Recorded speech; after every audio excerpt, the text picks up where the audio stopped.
Hello, this is Tim with C&D Farms, and we are here at the house as you can see today.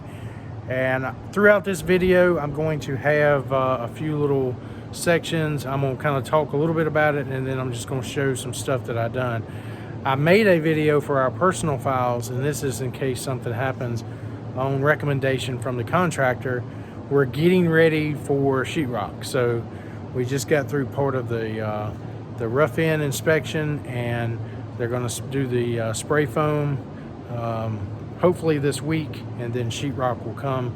So the contractor, and this is something if you're building a house, the contractor recommended that we come in, take pictures or a video of each room, and part of that was to you know, in case the sheetrock guy or something, receptacle gets covered up, a switch gets covered for whatever reason, a light gets covered, we kind of know where it is and say, you know, why isn't this switch working, or we're missing a receptacle here.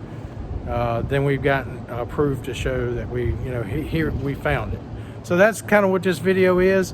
I'll talk a little bit about that, and stay tuned. And if you like this content, please subscribe to the channel and hit that like button.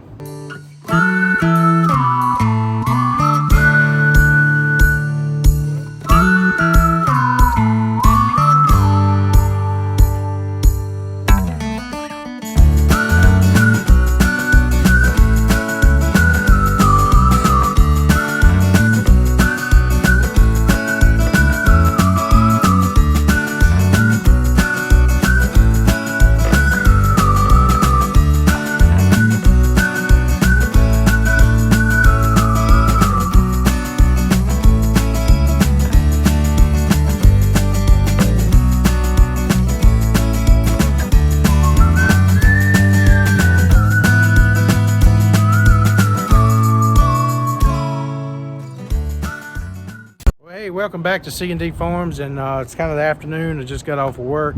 I'll kind of pan around. There's my dirt pile that we've got to do our backfilling, and you know, here is my I'm standing on my front porch. There's the view of my front yard, which is a cow pasture, and there's my driveway, and we're kind of pan back around here again. And we're getting close. We're getting close. We are getting ready to start putting sheetrock in, and hopefully in a few days.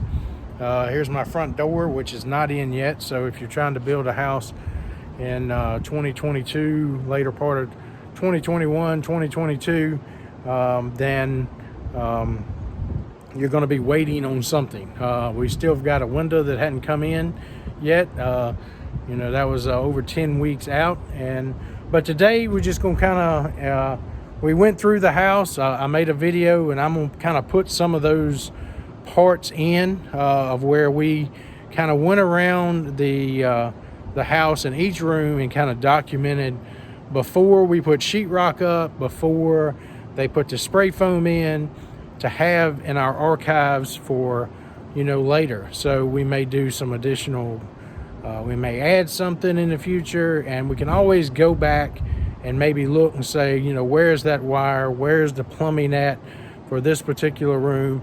And that's one of the things that we've done. So I'm kind of walk in, and I'll kind of stitch in some of the video that I took, because I'm not going to go through the entire house, so that'll take too long. So, but this is kind of our living room. I'll kind of pan out a little bit. I'm using my phone instead of my other camera, so kind of pan out. That's the window that came in that was wrong. We're still waiting on the one that's correct, that goes in our dormer.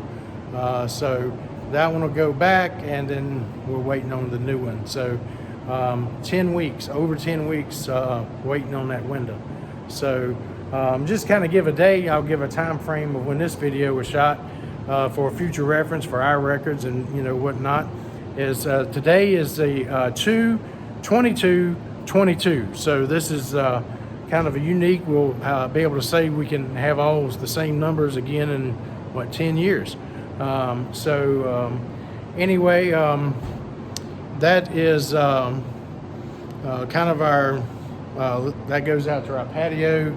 But again, as you can see, and I'll put some other parts in here, is we documented where everything was. So like I put those receptacles. I kind of documented that, and I even documented parts of, like, this is going to be see our fireplace right here, and excuse me, got a hole right there, so where the gas line is going to be. So that's one of the things that you know, the contractor recommended. And if you're building a house or doing something, you know, get a good pictures, video of everything before the sheetrock goes up, and you know, you can use that for whatever purpose you need. You know, I know by going it, especially in the plumbing, you know, if we want to add something to a room, or we want to add some additional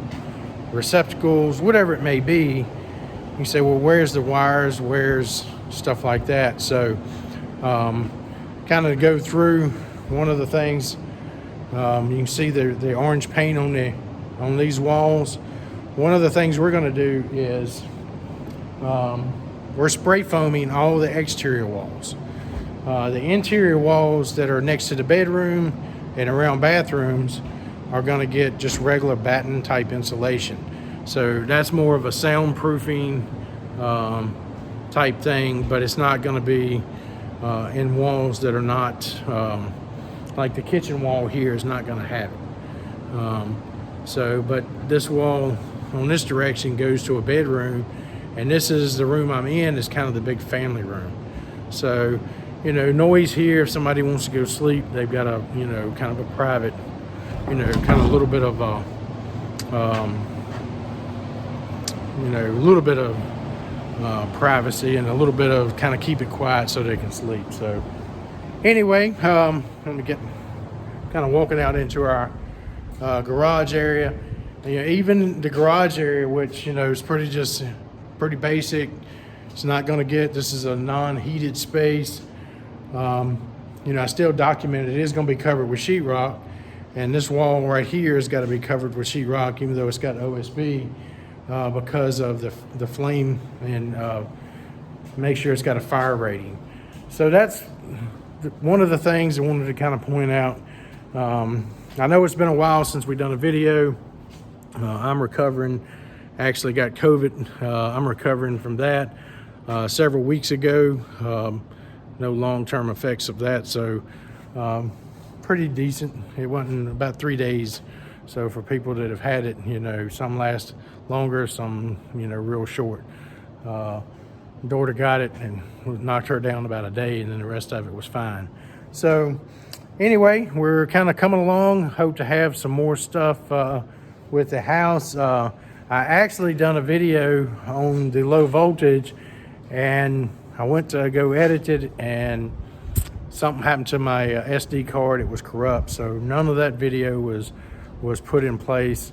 But I will try to do a video when we do pull the wire, make the connections for the low voltage and the Cat 5. One of the things that I did do. So our house is going to have a generator, and that's going to be our main distribution power system, is right there.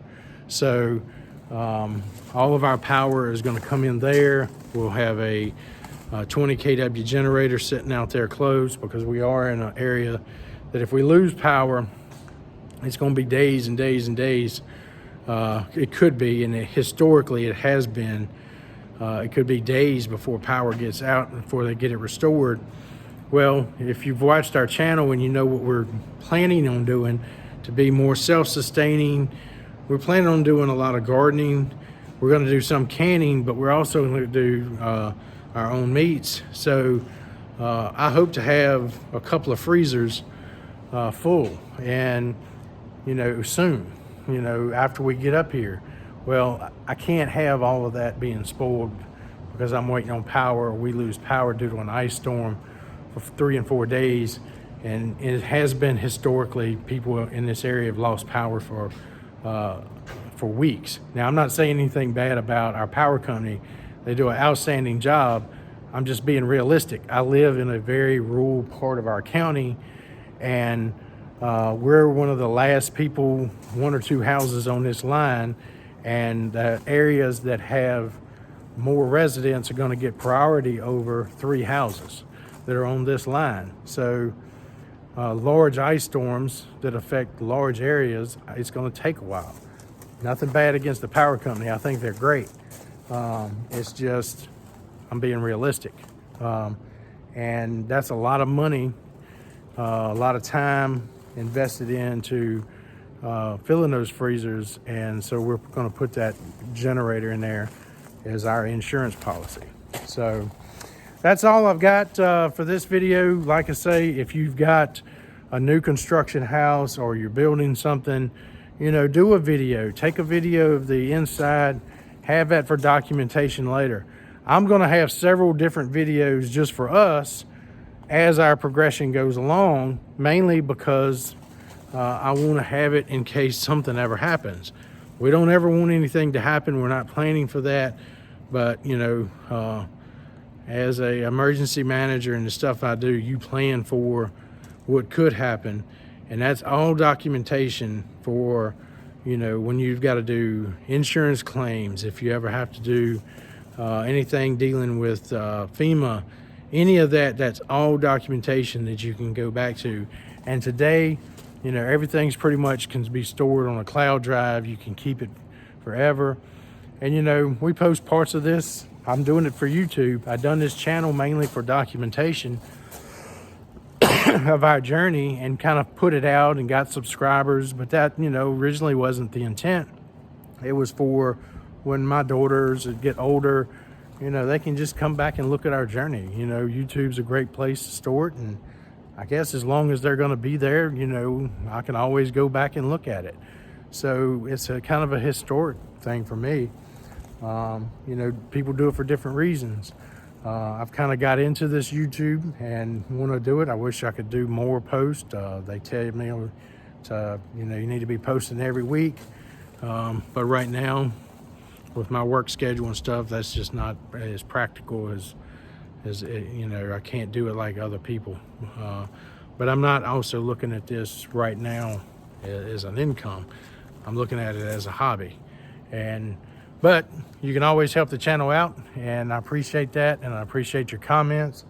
Hey, if y'all see something that, you know, hey, I shouldn't have done, or, you know, my contractor screwed that up, you need to call him and tell him to fix it, then put it in the comments. You know, I'm open. I want to get input. Just, you know, I haven't built, you know, I built one house over 20 years ago, and a lot of stuff has changed. So anyway, until the next video, hopefully we'll have some more on the house and more on the farm. So until next time, see you later.